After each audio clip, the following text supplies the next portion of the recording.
चलता है। बच्चों, अब हम बात करते हैं अगले कारक की, वो है वायु दाब। ये वायु दाब क्या होता है बच्चों? वो आपको दिखती नहीं है, पर उसका एक दाब होता है, वो दबाव डालती है, उसी को कहते हैं वायु दाब।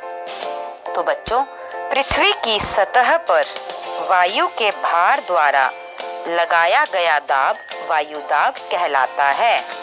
वायुमंडल में ऊपर की ओर जाने पर दाब तेजी से गिरने लगता है। समुद्र स्तर पर वायु दाब सबसे ज्यादा होता है, और जितना आप ऊंचाई पर जाओगे समुद्र से पहाड़ों की तरफ, वो दाब घटता जाएगा। अधिक तापमान वाले क्षेत्र में वायु गर्म होकर ऊपर उठती है, वहां पर निम्न दाब क्षेत्र बनता है, और निम्न दाब क्षेत्र बादल युक्त आकाश और नम मौसम के साथ जुड़ा हुआ होता है।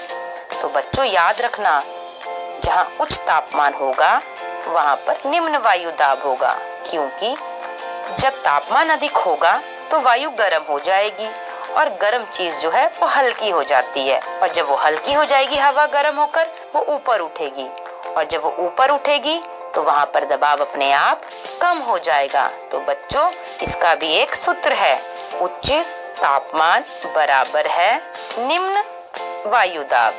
कम तापमान वाले क्षेत्रों की वायु ठंडी होती है, इसके फलस्वरूप ये भारी होती है। तो बच्चों, जहाँ पर तापमान कम होगा वहाँ की वायु ठंडी होगी, और जब वायु ठंडी होगी तो वो कैसी हो जाएगी? भारी, और जब वो भारी हो जाएगी तो वहाँ पर वायु का दबाव ज्यादा होगा।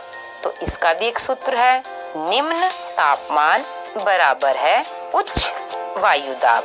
तो उच्च वायु दाब के कारण वहाँ पर स्पष्ट और स्वच्छ आकाश होगा, जबकि निम्न वायु दाब में क्या होता है?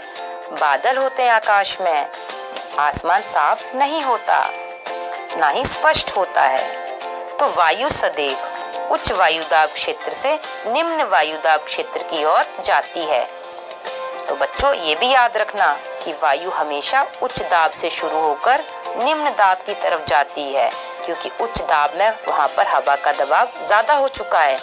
अब उसे वहां से कहीं और जाना है, और वो कहाँ जाएगी?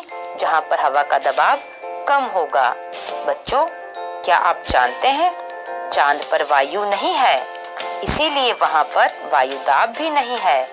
अंतरिक्ष यात्री जब चांद पर जाते हैं तो वो विशेष रूप से सुरक्षित हवा से भरी हुई अंतरिक्ष पोशाक पहनते हैं।